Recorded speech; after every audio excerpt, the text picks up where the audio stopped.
سبحان الله والحمد لله لا إله إلا الله الله أكبر. السلام عليكم ورحمة الله وبركاته. إن الحمد لله اللهم صل على محمد وعلى آل محمد كما صليت على إبراهيم وعلى آل إبراهيم إنك حميد مجيد. اللهم بارك على محمد وعلى آل محمد كما باركت على إبراهيم وعلى آل إبراهيم إنك حميد مجيد. أعوذ بالله من الشيطان الرجيم. بسم الله الرحمن الرحيم.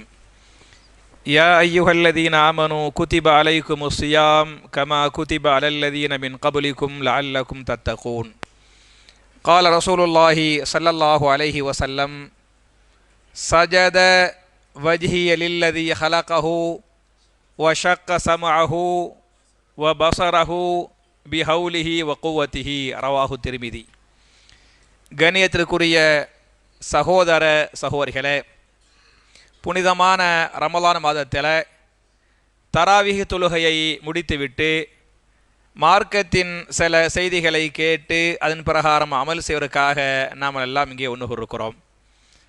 இப்படிப்பட்ட நல்ல சந்தர்ப்பத்தில் நமது வாழ்க்கையில் அல் குர்ஆன் என்கிற அந்த பொது தலைப்பில் இன்றைய தலைப்பு என்ன என்று சொன்னால், அல் குர்ஆன் கூறும் கணவனின் கடமைகள்.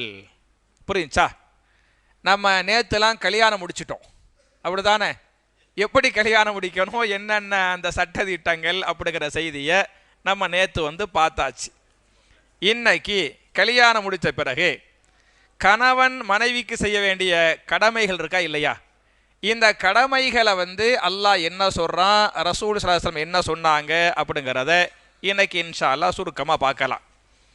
என் அருமை சகோதரர்களே, தாய்மார்களே, கணவன் மனைவிக்கு செய்ய வேண்டிய பல்வேறு கடமைகளில் குர்ஆன்ல அல்லாஹ் முதல் செய்தியாக என்ன சொல்லுவான் அப்படின்னு சொன்னால், வஆஷிரூஹுன்ன பில் மஅரூஃப். திருமறை குர்ஆன்ல சூரத்து நிசா என்று சொல்லக்கூடிய 4வது அத்தியாயத்தின் 19வது வசனத்தில் அல்லாஹ்வுடைய கட்டளை வஆஷிரூஹுன்ன பில் மஅரூஃப். ஆண்களே, உங்களுடைய மனைவியிடத்தில் நீங்கள் நல்ல முறையில் நடந்து கொள்ளுங்கள், அல்லாஹ்வுடைய கட்டளை. எப்படி தொழுவுங்கள், அல்லாஹ்வுடைய கட்டளையா இல்லையா? நோன்பு வையுங்கள், அல்லாஹ்வுடைய கட்டளையா இல்லையா? இந்த கட்டளைக்கு ஒருவர் கட்டுப்படவில்லை என்று சொன்னால் அவர் பாவியா இல்லையா? அல்லாஹ் விசாரிப்பானா மாட்டானா?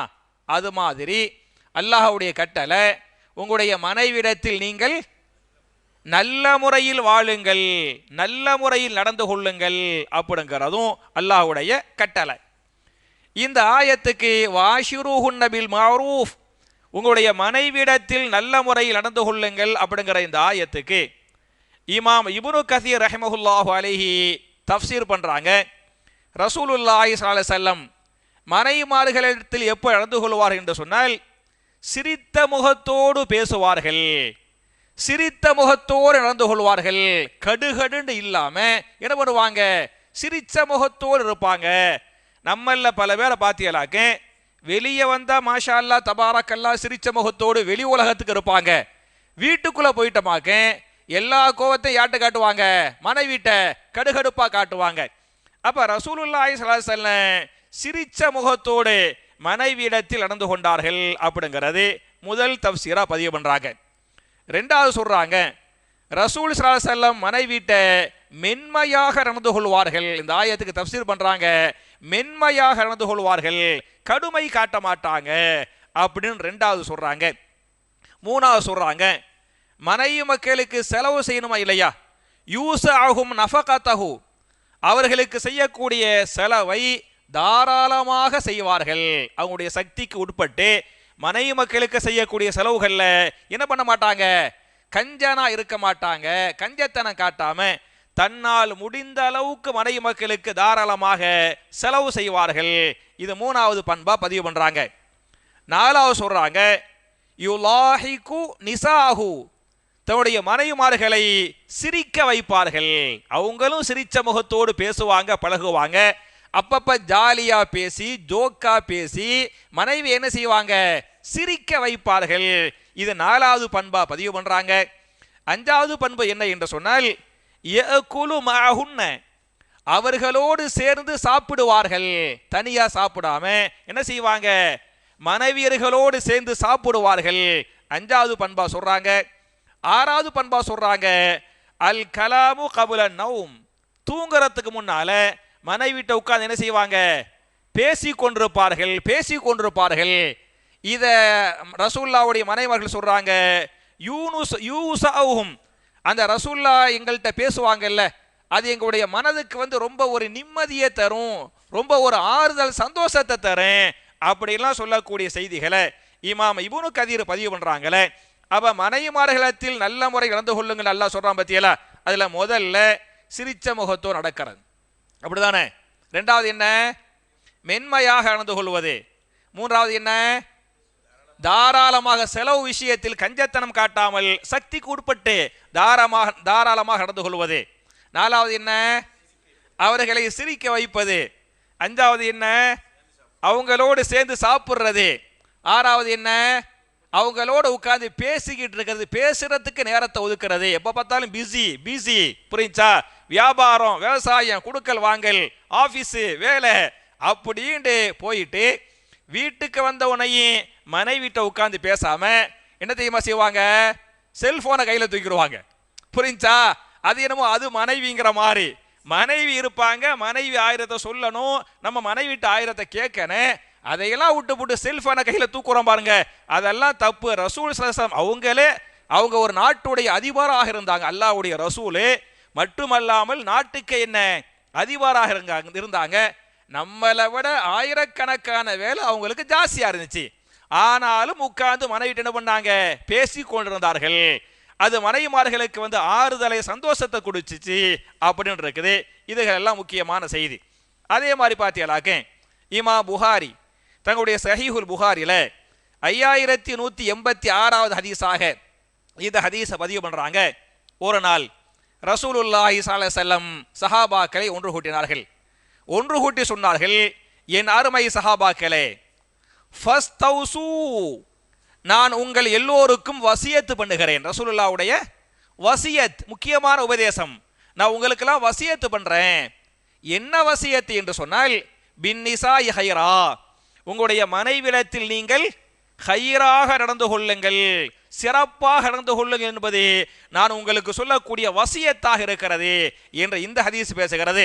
மட்டுமல்லாமல் என் அருமை சகோதரர்களே, என் அருமை தாய்மார்களே, மனைவிமார்களுக்கு செய்யக்கூடிய அந்த கடமைகள், அவங்கள்ட்ட நடந்து கொள்ளக்கூடிய அந்த வீதம், அவங்களுக்கு செய்யக்கூடிய கண்ணியத்தை பற்றிய ஒரு ஹதீஸை இமாம் முஸ்லிம் தங்களுடைய சஹீஹ் முஸ்லிமில் 2334 2334வது ஹதீஸாக சஹீஹ் முஸ்லிமில் இந்த ஹதீஸ் பதிவு செய்யப்பட்டிருக்குது. உங்களுக்கு தெரியும், ரசூல் ஸல்லல்லாஹு அலைஹி வஸல்லம் ஹஜ் பண்ணாங்கல்ல, அந்த ஹஜ்ஜில் அரஃபாவுடைய பேருரை, அரஃபாவுடைய ஹுத்பா, மிக முக்கியமான ஹுத்பா உங்களை எல்லோருக்கும் தெரியும். அந்த அரஃபாவுடைய மிக முக்கியமான ஹுத்பாவில் சஹாபாக்களுக்கு அரஃபாவிலே சொன்னார்கள், என் அருமை சஹாபாக்களே, ஃபத்தகுல்லாஹ ஃபின் நிசா, உங்களுடைய மனைவி விஷயத்தில் நீங்கள் அல்லாஹ்வை பயந்து கொள்ளுங்கள், மனைவி விஷயத்தில் நீங்கள் அல்லாஹ்வை பயந்து கொள்ளுங்கள் என்று சொல்லிவிட்டு, ஏன் என்று சொன்னால், ஃபஇன்னக்கும் அஹதுதுமூஹுன்ன பி அமானில்லாஹ், அவர்கள் அல்லாஹ்வுடைய அமானிதங்கள். மனைவி அல்லாஹ்வுடைய அமானிதன். அப்ப அல்லாஹ்வுடைய அமானித விஷயத்தில் நீங்கள் மோசடி செய்து விட வேண்டாம். எனவே அமானிதத்தை அமானிதமாக பாதுகாத்துக் கொள்ளுங்கள் அப்படின்னு நான் சொல்லல, சொல்றது யாரு? ரசூல் ஸல்லல்லாஹு அலைஹி வஸல்லம் சொல்றாங்க. உதாரணமாக, நான் ஒரு பொருளை அமானிதமாக உங்கள்கிட்ட கொடுத்தா நீங்க பாதுகாப்பீங்களா மாட்டீங்களா? கண்டிப்பா பாதுகாப்பீங்க, கண்டிப்பா பாதுகாப்பீங்க. ஒருவர் அமானிதத்தை பாதுகாக்கவில்லை, மோசடி செய்கிறார் என்று சொன்னால் அவர் அல்லாஹ்வுடைய பார்வையில முனாஃபிக்கு, பெரிய பாவி. அப்ப மனுஷன் தரக்கூடிய அமானிதத்தையே பாதுகாக்க வேண்டும், பாதுகாக்கவில்லை என்று சொன்னால் அவன் முனாஃபிக் என்று சொன்னால், மனைவி யாரு? அல்லாஹ்வுடைய அமானிதம். ஏன் மனைவி எனக்கு அல்லாஹ் கொடுத்த அமானிதம், உங்கள் மனைவி உங்களுக்கு அல்லாஹ் கொடுத்த அமானிதம். எனவே இந்த அல்லாஹ்வுடைய அமானித விஷயத்தில் நீங்கள் அல்லாஹ்வை பயந்து கொள்ளுங்கள் என்கிற செய்தியை ரசூலுல்லாஹ் சொல்றாங்கன்னு சொன்னா, அப்ப பெண்களுடைய கண்ணியத்துக்கு, அவங்களுக்கு செய்யக்கூடிய கடமைக்கு அல்லாஹ்வுடைய அமானிதம்னு ரசூலுல்லாஹ் சொன்னாங்களே, இந்த வார்த்தையை விட வேற எந்த வார்த்தை என்ன செய்யல தேவையில்லைங்கிற அளவுக்கு இந்த வார்த்தையை பேசுகிறது. மட்டுமல்லாமல் மனைவிட்ட எவ்வளவு அன்பா நடக்கணும், எவ்வளவு பாசமா நடக்கணும் அப்படிங்கிறத பத்தி இமாம் புகாரி தங்களுடைய சஹீஹுல் புகாரில 5189 5189வது ஹதீஸாக இந்த ஹதீஸை பதிவு பண்றாங்க. 2 பேர், 2 கணவன் மனைவி. ஒருத்த கணவருடைய பேர் வந்து அபூ ஸர், கணவன் பேர் என்ன அபூ ஸர், மனைவி பேர் வந்து உம்மு ஸர். ஈஸி தான், புரிஞ்சா? கணவன் பேர் வந்து அபூ ஸர், மனைவி பேர் என்ன உம்மு ஸர். ரசூலுல்லாஹ்வுடைய காலத்தில் இல்ல ரசூலுல்லாஹ்வுக்கு வஹி மூலமா வந்த செய்தி 11 பெண்கள், 11 பெண்களும் உட்கார்ந்து கொண்டு பேசிக் கொண்டிருக்கிறார்கள். அவங்க எப்படி பேசிக்கிட்டு சொன்னா, நம்முடைய கணவன்மார்களை பற்றி நல்லது கெட்டதை பற்றி நம்ம ஒளிக்காம மறைக்காம ஓப்பனா பேசிக்கிறோம் அப்படின்னு 11 பெண்கள் ஒன்று கூடினார்கள். ஒன்று கூடி 11 பேரும் அவங்களுடைய கணவன்மார்களை பற்றி பேசிக்கிட்டு இருக்கிறாங்க. அதுல 11வது பெண் இருக்கிறாங்க பாருங்க, 11வது பெண்ணு அவங்க தான் உம்மு ஸர். 11வது பெண் யாரு? உம்மு ஸர். அவங்க சொல்றாங்க, என் கணவர் இருக்கிறாரே அபூ ஸர், அபூ ஸர் எப்படிப்பட்டவர் என்று சொன்னால், ஃபமா அபூ ஸர், எனக்கு அல்லாஹ் கொடுத்த சொத்தில் மிகப்பெரிய சொத்து யாருதான்? என் கணவர் அபூ ஸர் தான். புரிஞ்சா? அல்லாஹ் எனக்கு நிறைய சொத்து பார்த்து அல்ஹம்துலில்லாஹ் கொடுத்து வச்சுக்கிறான். ஆனா முதல் சொத்து எது? என் கணவர் வந்து அபூ ஸர் தான் என்று சொல்லிவிட்டு, அந்த அபூ ஸர் எப்படிப்பட்டவர் என்று சொன்னால், அனாசமின் ஹுலியி உதுனைய, இதோ என்னுடைய காதுகள்ல பாருங்க, என்னுடைய காதுகள்ல தோடுகளும் தொங்கட்டங்களும் ஊஞ்சலாடுகிறது. அதற்கு யாரு தான் காரணம்? இந்த அபூ ஸர் தான். நகநட்டெல்லாம் வாங்கி கொடுத்துக்கிறாரு.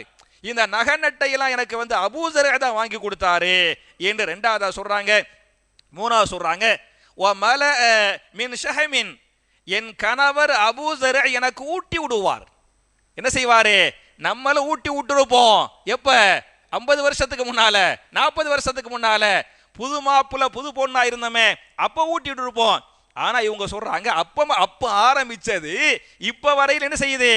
என் கணவர் எனக்கு ஊட்டி விடுவாரு, என் கணவர் எனக்கு ஊட்டி விடுவாரு. நான் நிம்மதியாக வயிறு நிறைய சாப்பிடுற அளவுக்கு என் கணவர் எனக்கு ஊட்டி விடுவாரு.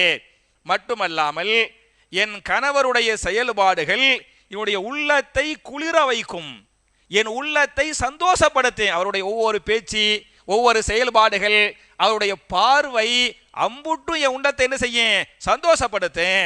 மட்டுமல்லாமல் வஜதனி, என் கணவர் என்னை எங்கே பெற்றுக்கொண்டார் என்று சொன்னால், ஃபி அஹ்லி கனமின், கனம்னா ஆட்டு மந்த, ஆட்டு மந்த இருக்கு பத்தியலா. நாங்கெல்லாம் சாதாரண ஏலபாளைகள். இந்த எங்க வாப்பாவெல்லாம் ஏலபாளையா இருந்தாங்க. நாங்க ஆட்டு பண்ண வச்சிருந்தோம். அதுல சின்ன ஒரு கூடாரம் போட்டு என்ன பண்ணோம், அங்க இருந்தோம். நாங்கெல்லாம் ஏழையா இருந்தோம். என் கணவர் என்னை கல்யாணம் முடித்துக் கொண்டார். கல்யாணம் முடித்துக் கொண்ட ஆட்டு பண்ணையில் இருந்த என்னை எங்கே வாழ வைக்கிறார் என்று சொன்னால், ஃபஜஅலனி ஃபி அஹ்லி சஹீலின், அதாவது பெரிய சஹீல்னா கோட்டை, கோட்டைனா சுத்தி வந்து மரம் செடி கொடிகள்லாம் இருக்குமா இல்லையா, அந்த சுத்தி மரம் செடி கொடிகள் இருக்கிறது. அப்படிப்பட்ட கோட்டையில் என் கணவர் என்னை வாழ வைக்கிறார். மட்டுமல்லாமல் ஃபஇந்தஹு அகூலு, நான் எதை பேச நினைச்சாலும் என் கணவன்கிட்ட பேசிடுவேன். புரிஞ்சா? நான் நினைச்சிருக்கிறத கணவன் என்ன செய்வேன்? பேசுவேன். நான் எதை பேசினாலும் என் கணவன் காது கொடுத்து பொறுமையாக என்ன செய்வார்? அதை கேட்பார். புரிஞ்சா? மனைவிக்கு அந்த ஒரு தைரியம் வரணும். நம்ம கருத்தை மனைவி அவர் கேட்கிறாரோ, அதாவது ஏத்துக்கிட்டாரோ, அது 2வது விஷயம். புரிஞ்சா? நம்ம கருத்தை வந்து கணவன்கிட்ட சொல்லணும் அப்படிங்கிற அந்த தைரியம் எனக்கு வரும். அந்த தைரியம் எனக்கு இருக்குது. என் கருத்தை என் கணவர்கிட்ட சொல்லுவேன். அவரும் என்ன செய்வார்னு சொன்னா, அந்த கருத்தை வந்து காலதாத்தி என்ன செய்வாரு? கவனமாக கேட்பாரு. கவனமாக கேட்கறது மட்டுமல்லாம ஃபலா உகப்ப, அந்த கருத்துக்களை அவருக்கு, அந்த கருத்துக்கு வெயிட் கொடுப்பாரு. சரியா? அந்த இவங்களும் நல்லவங்க, அவர் நல்லவர். புரிஞ்சா? என் கருத்துக்கு வந்து அவர் வந்து வெயிட் கொடுப்பாரு. மட்டுமல்லாமல் என் கணவர் எப்படிப்பட்டவர் என்று சொன்னால், வாருகுது ஃபதஸப்பஹு, நான் வந்து தூங்குறேன் பத்தியலா, நான் தூங்கும் போது என் கணவன் என்னை வந்து எழுப்பவே மாட்டாரு. நல்லா மனைவி நல்லா தூங்கட்டும், மனைவி எல்லாம் தூங்கட்டும் அப்படி என்ன செய்வாரு? என்னை நல்லா தூங்க விடுவாரு. நான் சில சமயத்தில் சுபுஹுக்கு பிறகு தூங்குவேன். சுபுஹுக்கு பிறகு சொல்றாங்க, சுபுஹுக்கு பிறகு தூங்குவேன். அப்பவுமே என்ன பண்ணுவாரு? மனைவி தூங்குறா, தூங்கட்டேன் தூங்கட்டேன் அப்படின்னு அவர் இருப்பாரே தவிர என்னை என்ன செய்ய மாட்டாரு, எழுப்பி விட மாட்டாரு. மட்டுமல்லாமல் வாஷரபு, நான் சாப்பிடுவேன், நான் குடிப்பேன், வயிறார எனக்கு அல்ஹம்துலில்லாஹ் அப்படின்னு சொல்லக்கூடிய அளவுக்கு என்னைய உண்ணா பருக வைப்பாரு. இதுதான் என்னுடைய கணவராக இருக்கிறார் அப்படின்னு சொல்றது யாரு? உம்மு ஸர்அங்கிற இந்த பெண்மணி தன்னுடைய கணவர் அபூ ஸர்அ பத்தி சொல்றாங்க. இதெல்லாம் முந்திய காலத்தில் இருந்த ஒரு வரலாற்று செய்தி. இந்த செய்தியை ரசூலுல்லாஹி ஸல்லல்லாஹு அலைஹி வஸல்லம் ஆயிஷா நாயிட்ட சொல்றாங்க. ஆயிஷா நாயிட்ட சொல்லிவிட்டு சொல்றாங்க, யா ஆயிஷா குன்து லகி லி அபீ ஸர்இன் உம்மு ஸர்அ, நான் உனக்கு எப்படிப்பட்டவனாக இருப்பேன் என்று சொன்னால் உம்மு ஸர்அக்கு அபூ ஸர்அ இருந்தாரே அப்படிப்பட்ட கணவனாக இருப்பேன். புரிஞ்சா? ரசூலுல்லாஹ் மேற்கோள் யாரை காட்டுறாங்க? அபூ ஸர்அ காட்டுறாங்க. ரசூலுல்லாஹ் மேற்கோள் அபூ ஸர்அ காட்டி குன்து லகி கஅபீ ஸர்அ, அபூ ஸர்அ நல்ல கணவனா இருந்தார்ல, அபூ ஸர்அ நல்ல கணவனா இருந்தார்ல, அது மாதிரி நான் உனக்கு நல்ல கணவனா இருப்பேன் அப்படின்னு ரசூல் ஸல்லல்லாஹு அலைஹி வஸல்லம் ஆயிஷா நாயிட்ட சொன்னாங்க என்ற ஹதீஸ் பேசுகிறது. அப்ப என் அருமை சகோதரர்களே, அபூ ஸர்அ என்னமெல்லாம் பண்ணாரு? என்ன பண்ணார் அபூ ஸர்அ? முதல்ல அவர் தான் பெரிய சொத்துன்ட்டாங்க. புரிஞ்சா? உங்க மனைமார்கள்ட்ட விசாரிக்கும் போது அவங்க என்ன செய்யணும்? என் கணவர் தான் எனக்கு பெரிய சொத்துன்னு சொல்லக்கூடிய அளவுக்கு என்ன செய்யணும்? வாழ்ந்து காட்டணும். ரெண்டாவது நகை நட்டுலாம் வாங்கி கொடுத்தாரு அப்படின்ட்டாங்க.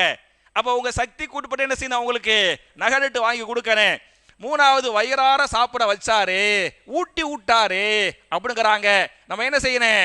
ஊட்டி விடணும்.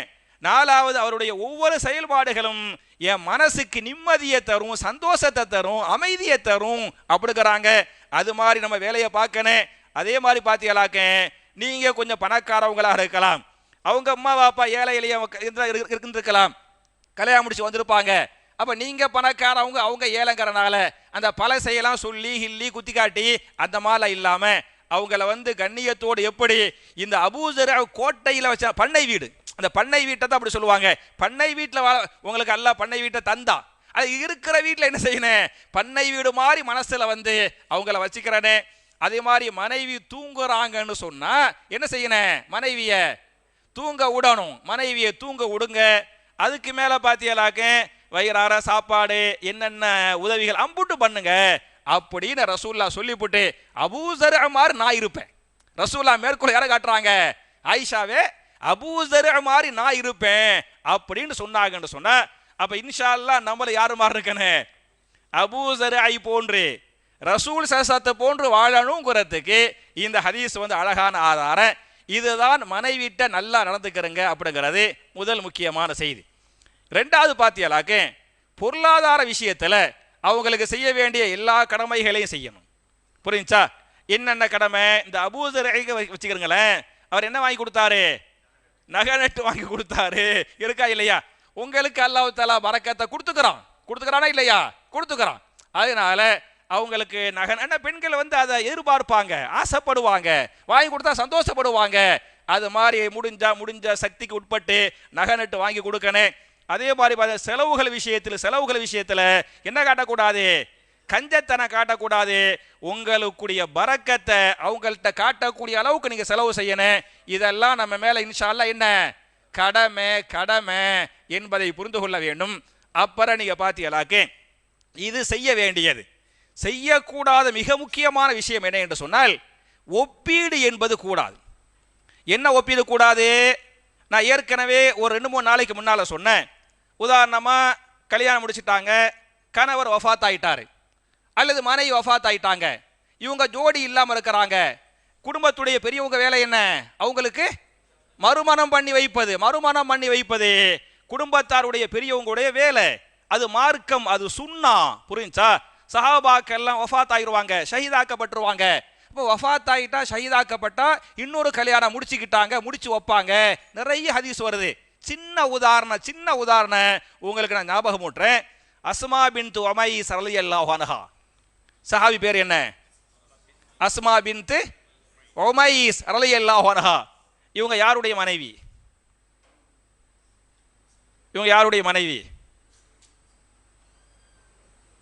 நான் சொல்லட்டுமா?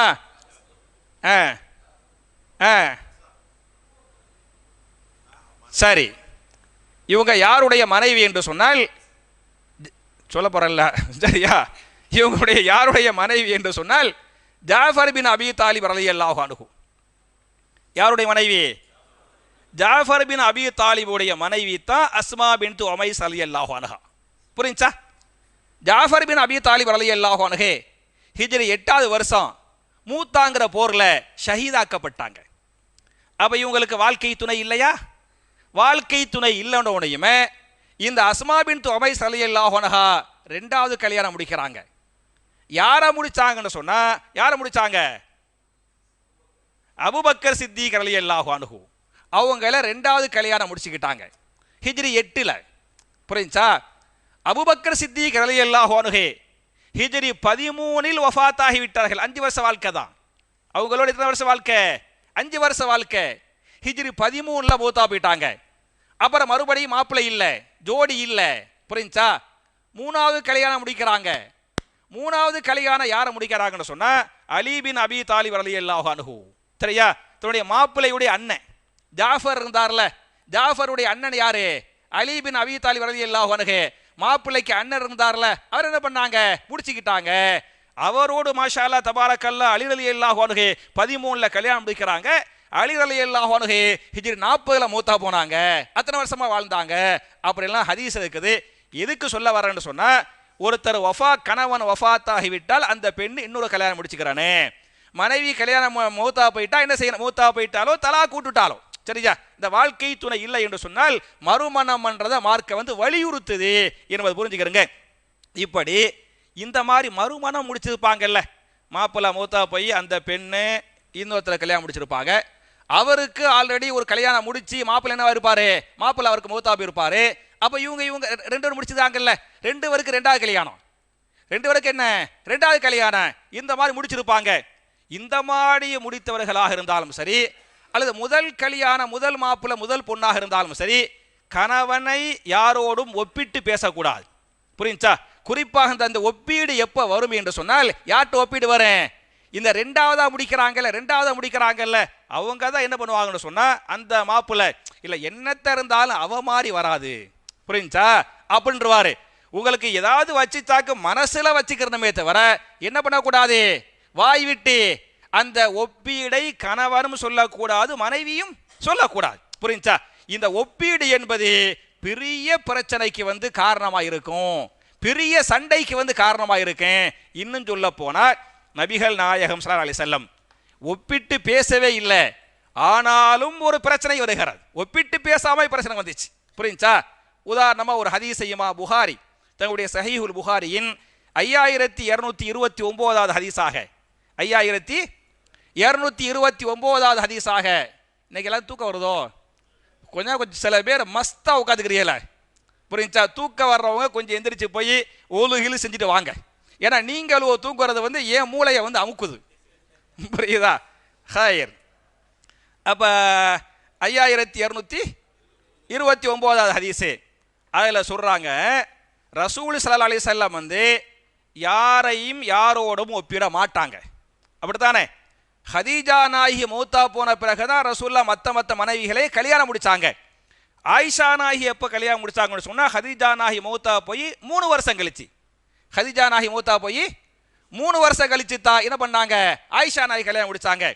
அப்படி முடிச்சு இருக்கும் போது ரசூல் ஸல்லல்லாஹு அலைஹி வஸல்லம் யதார்த்தமா ஆயிஷா ரலியல்லாஹு அன்ஹா இந்த மார்க்கத்துக்காக தியாகம் பண்ணாங்களே, தனிப்பட்ட குடும்ப வாழ்க்கையை சொல்லல, இந்த மார்க்கத்துக்காக தியாகம் பண்ணாங்களே, அந்த தியாகத்தை சொல்றாங்க. ரசூல் ஸல்லல்லாஹு அலைஹி வஸல்லம் யதார்த்தமா ஆயிஷா நாயிட்ட ஹதீஜாவை பற்றி முந்திய மனைவி, ஹதீஜா நாயகி முந்திய மனைவி, மார்க்கத்துக்கு செய்த தியாகத்தை பத்தி சொன்னா ஆயிஷா நாய்க்கு சுள்ளுடு கோவம் வந்துருச்சு. சுள்ளுடு கோவம் என்ன பண்றாங்கன்னு சொன்னா கடுமையா கோவப்படுறாங்க. கோவப்பட்டு அவங்களே சொல்றாங்க, மாகிருத்து அலா ஹதீஜா, நான் ஹதீஜா மேல கோவப்பட்டனே, ரோசம் வந்துச்சே, எனக்கு அதுக்கு நிகராக வர யாரு மேலையும் கோவப்படல, யாரு மேலையும் ரோசம் வரல அப்படின்னு ரசூல்லா யதார்த்தமா அவங்களுடைய தியாகத்தை சொன்னாங்க பாருங்க. அதுக்கு ஆயிஷா நாய் கோவப்படுறாங்க. கோவப்பட்டு எந்த அளவுக்கு வார்த்தையை பயன்படுத்துவாங்கன்னு சொன்னா, இதை இமாம் புகாரி 3818 3821 அதுல எல்லாம் சேர்த்து ஆயிஷா ரசூல்லா சொல்றாங்க, ஆயிஷா நாயகி பயன்படுத்திய சில வார்த்தைகள் சொல்லுவாங்க. கன்னஹு லம் யகுன் ஃபித் துன்யா இல்லா ஹதீஜா, நீங்க எப்ப பார்த்தாலும் ஹதீஜா ஹதீஜாங்கிறீங்களே, ஏன் உலகத்துல வேற ஹதீஜா வேற பெண்ணே இல்லையோ, வேற பெண்ணே உலகத்துல இல்ல, ஹதீஜா மட்டும் தான் பெண்ணுங்கிறப்பா நீங்க பேசுறீங்களே அப்படின்னு இப்படி பண்றாங்க. கோமா அப்படின்னு கண்ணஹு லம் யகுன் ஃபித் துனியா, ஃபித் துனியாவுல ஒரு பொண்ணும் கிடையாது இல்ல ஹதீஜாவை தவிர மாதிரி பேசுறீங்க, இப்பெல்லாம் பேசலாமா அப்படின்னு ஆயிஷா நாய் கோவப்படுறாங்க. மட்டுமல்லாமல் இன்னொரு வார்த்தையை பயன்படுத்துவாங்க, மின் அஜாயிசி குரைஷின் ஹம்ரா அஷக்கைனி, அதாவது குரைஷி கிளவிய, அஜுசுனா கிளவி, கண்ணங்கள் சிவந்த குரைஷி கிளவிய இன்று நீங்க மறக்கலையா? அவங்க அல்லான்னு மூத்தா போய் 3 வருஷம் கழிச்சு தான் கல்யாணம் முடிச்சுக்கிறாங்க. யதார்த்தமா ரசூலுல்லாஹ் சொன்னாங்க, விடுற வார்த்தையை பாருங்க, என்ன சொல்றாங்க? கண்ணங்கள் சிவந்த குரைஷி கிளவிய இன்னும் நீங்க மறக்கலையா அப்படிங்கிறாங்க. அப்புறம் சொல்றாங்க ஹலகத் ஃபித் தஹர், அவங்க என்னைக்கே மூத்தா போயிட்டாங்க, அவங்கள பத்தி பேசலாமா அப்படிங்கிறாங்க. அப்புறம் சொல்றாங்க ஃபகத் அபுதலகல்லாஹு ஹைரம் மின்ஹா, அவங்கள விட சிறந்த மனைவி அல்லாஹ் உங்களுக்கு தரவில்லையா? சரியா, ஹதீஜா நாயை விட சிறந்த மனைவி அல்லாஹ் உங்களுக்கு தரவில்லையா அப்படின்ட்டு என்ன பண்றாங்க? வேகமா கோவமா அன்னை ஆயிஷா ரலியல்லாஹு அன்ஹா ரசூல் ஸல்லல்லாஹு அலைஹி வஸல்லம் ஒப்பிட்டுலாம் பேசல, மார்க்கத்துக்கு செஞ்ச தியாகத்தை சொன்னாங்க. இந்த தியாகத்தை சொன்னாலே இவங்களால தாங்க முடியல, கடுமையான வார்த்தையை பயன்படுத்திட்டாங்க. இதையெல்லாம் கேட்ட நம்மெல்லாம் இப்படி நம்ம மனைவி ஒரு பேச்சுக்கு பேசிட்டான்னு வைங்களேன், இன்னால் இல்லாதான் புரிஞ்சா, உடனே அம்மா பாப்பாவுக்கு ஃபோன் போயிடும், ஜமாத்துக்கு ஃபோன் வந்துடும். ஆனால் இவ்வளவு கடுமையா பேசினவனையுமே ரசூலுல்லாஹ் கூலா என்ன சொன்னாங்கன்னு சொன்னா, இன்னஹா கானத் வ கானத், ஹதீஜா ரலியல்லாஹு அன்ஹா மார்க்கத்துக்கு இப்படி செஞ்சாங்க பாருங்க, அதுக்கு நிகரா யாருமே செய்யல. அவங்க மார்க்கத்துக்கு அள்ளி அள்ளி கொடுத்தாங்க, மார்க்கத்தை பரவுறதுக்காக நிறைய தியாகம் பண்ணாங்க. எனக்கு அதுக்கு நிகரா வேற யாரும் என்ன செய்யல. இன்னஹா கானத்து வ கானத்து, என்னைய எனக்கு அவங்கள மறக்க முடியல அப்படின்னு சொல்லிவிட்டு அவங்க மார்க்கத்துக்கு செஞ்சது மட்டுமல்லாம எனக்கு அவங்க செஞ்சது என்னன்னு சொன்னா, வகானலி மின்ஹா வலதுன், அல்லாஹ் ரப்புல் ஆலமீன் எனக்கு பிள்ளை பாக்கியங்களை தந்திருக்கிறானா இல்லையா? இந்த பிள்ளை என்ற அந்த செல்வத்தை தந்தானே, இந்த பிள்ளை பாக்கியத்தை யார் மூலமாக தந்தான் என்று சொன்னால், யார் மூலமா தந்தான்? ஹதீஜா மூலமா தான் தந்திருக்கிறான், அதை எனக்கு மறக்க முடியல என்று ரசூல் ஸல்லல்லாஹு அலைஹி வஸல்லம் அதுக்குரிய யதார்த்தமா தான் சொன்னாங்க. அதுக்கு கோவப்பட்ட உடனே இந்த 2 காரணம் எனக்கு மறக்க முடியாம இருக்குது அப்படின்னு சொன்னதாக இந்த ஹதீஸ் பேசுகிறது. அப்ப என் அருமை சகோதரர்களே, என் அருமை தாய்மார்களே, எதுக்கு இது சொல்ல வர்றேன் அப்படின்னு சொன்னா, இந்த ஒப்பீடு என்பது இந்த மறுக்கல்யாணம் முடிச்சுக்கிறாங்கல்ல, அவங்க முந்திய மாப்பிள்ளையை பற்றி பேசுவதோ அல்லது அவங்க முந்திய மனைவியை பற்றி பேசுவதோ இது குடும்பத்தில் பெரிய சண்டைக்கு சச்சரவுக்கு என்னவாகிறேன், காரணமா போயிடும் என்பதை புரிந்து கொள்ளுங்கள். அப்புறம் கணவன் மனைவிக்கு செய்ய வேண்டிய இன்னும் பல கடமைகளை நான் சொல்லணும், நேரமின்மையின் காரணத்தால நான் இதோடு முடிக்கிறேன். நாளைக்கு இன்ஷா அல்லாஹ் இதோடைய தொடர் 2வது பாகத்தை இன்ஷா அல்லாஹ் நாளைக்கு நம்ம வச்சுக்கிறலாம். அப்ப என் அருமை சகோதரர்களே, என் அருமை தாய்மார்களே, நம்முடைய வாழ்க்கை எப்படி அமைய வேண்டும், யாரை போன்று வாழ வேண்டும் என்று சொன்னால், யார் மாதிரி வாழணும்? அபூ ஸர்ஐ போன்று. யாரை போன்று வாழணும்? அபூ ஸர்ஐ போன்று, ரசூல் ஸல்லல்லாஹு போன்று நம்முடைய வாழ்க்கையை ஒரு இனிமையான சந்தோஷமான வாழ்க்கையாக அல்லாஹ் அமைத்து தருவானாக என்ற துஆவோடு முடிக்கிறேன். ரப்பனா ஆத்தினா ஃபித் துன்யா ஹஸனத்தன் வ ஃபில் ஆখিরাতি ஹஸனா வ கீனா அஸாபன்னார். வாஹிரு தஅவானா அனில் ஹம்துலில்லாஹி ரப்பில் ஆலமீன். சுப்ஹானக்கல்லாஹும்ம வ பிஹம்திக அஷ்ஹது அல்லா இலாஹா இல்லா அன்த அஸ்தக்ஃபிருக வ அத்தூபு இலைக்.